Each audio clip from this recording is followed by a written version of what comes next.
Tom, if you'll join us.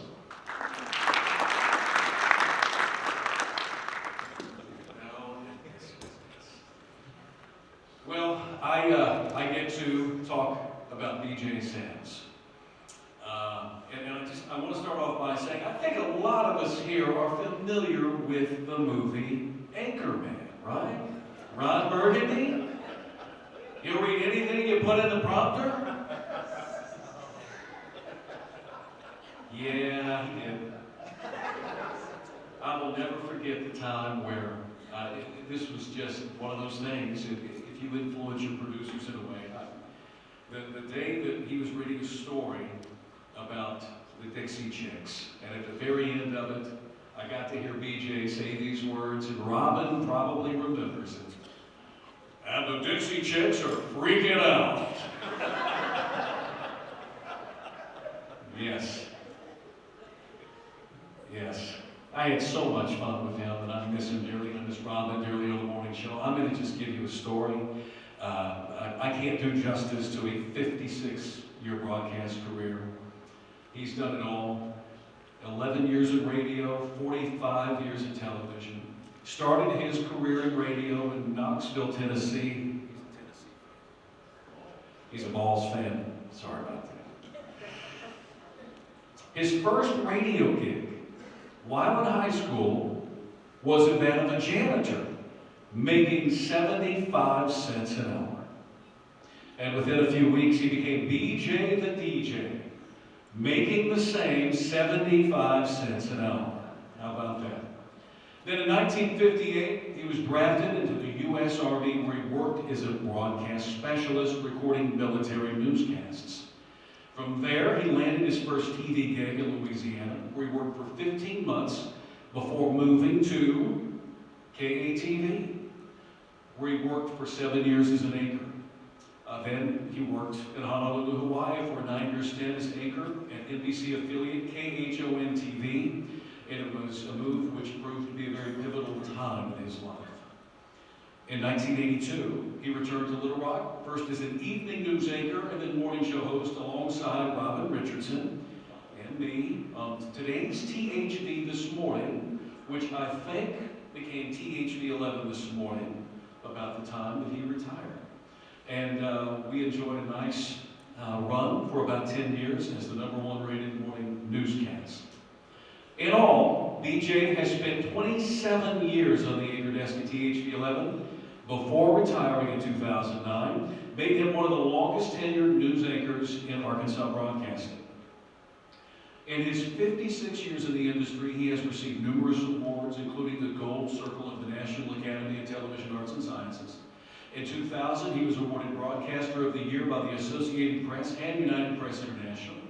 Inducted into the Arkansas Entertainers Hall of Fame in 2007, and then the Arkansas Walk of Fame in 2012. But going back to his time in the military, BJ served his country in the U.S. Army with none other than Elvis Presley, as he likes to share, and did it so many times on THV 11 this morning. I love those stories about Elvis. He volunteered many years at Arkansas Children's Hospital.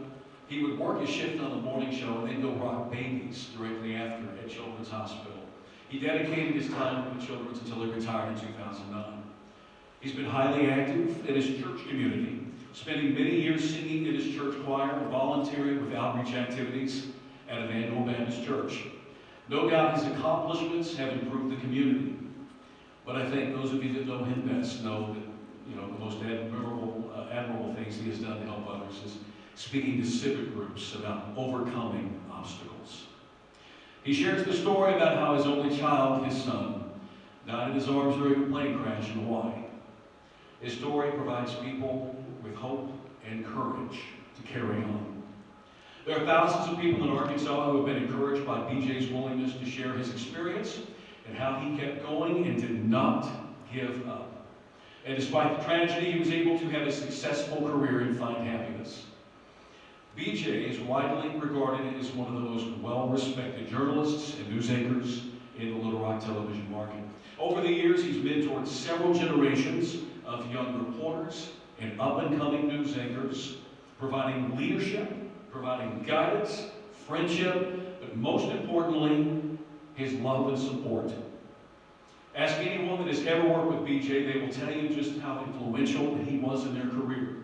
BJ always treated coworkers as equals, never being degrading or derogatory in his comments and communication. He always wanted the individual to be the best journalist they could possibly be. He was so well loved and respected at THV11 in Tecna that in 2003, the THV11 studio was renamed the BJ Sams Studio, and it's an honor.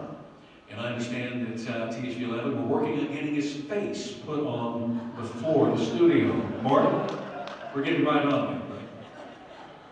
In his time as reporter and news anchor, BJ was a man of hard work and integrity, never letting personal feelings influence the story he was telling. He truly is a broadcast legend and is iconic for being an even greater human being. So, ladies and gentlemen, it's my honor to induct Mr. BJ Sams into the Arkansas Broadcasters Hall of Fame.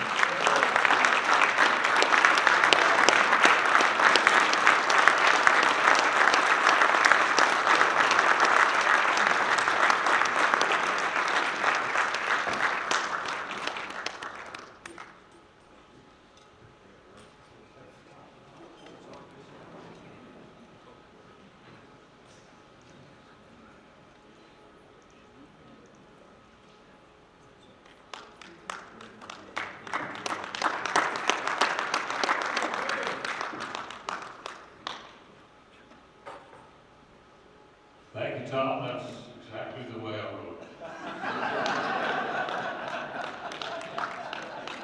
You're welcome.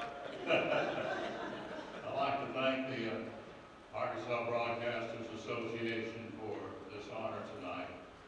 I will cherish it forever. I began my career in Elizabethton, Tennessee, at my hometown radio station. As Tom said, as a janitor, 75 cents an hour. A disc jockey, 75 cents an hour. Making $30 a week, working 40 hours a week. I thought I was a tall cop back then.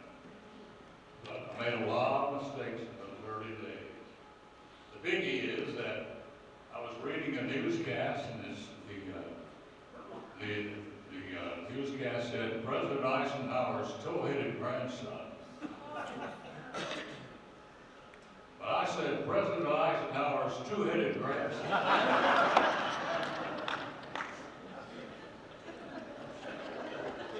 never lived that one down.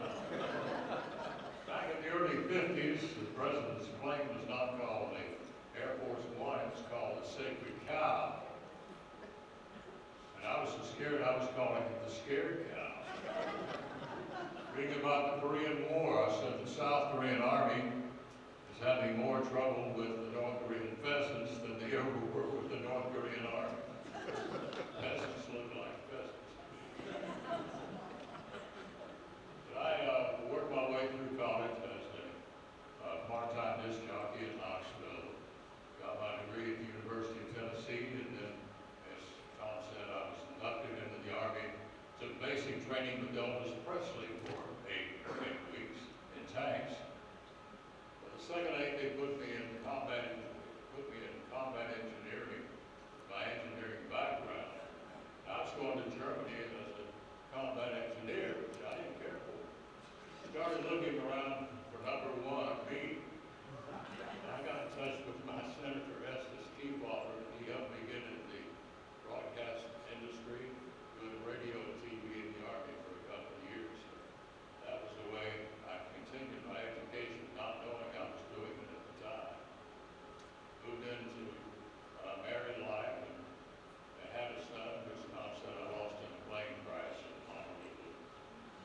But as I moved along, I noticed that I was having a big time at this job of mine, and it was a pleasure to go to work each day. The last 10 or 12 years, I did the morning show with Tom and Robin, who are here tonight. I'd like to thank you for being here tonight, guys. You know. I understand there's more people here from the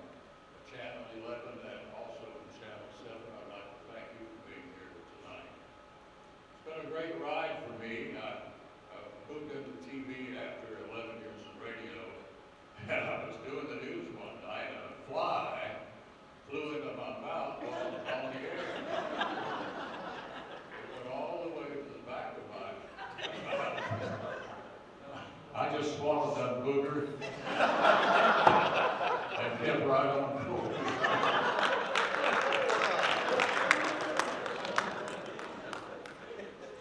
I was doing a commercial one time for a drill that we didn't live back then. And I was going to show the slow speed, then I was going to show the high speed, and then continue with the commercial.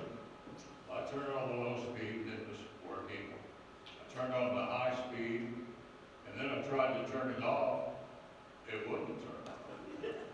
So I kept trying to read that commercial with that drill going, "Ooh, look at these flames." A lot of things have happened in my life, but I've been able to interview people like presidents, governors, congressmen, senators, movie stars, TV stars, Miss Americas. I've interviewed a lot of people and had a very interesting life. I could write a book, but that's another story. Anyway, it's been a good ride for me. I want to thank the Arkansas Broadcasters Association one more time for giving me this honor tonight. I thank you all for being here, and God bless you all.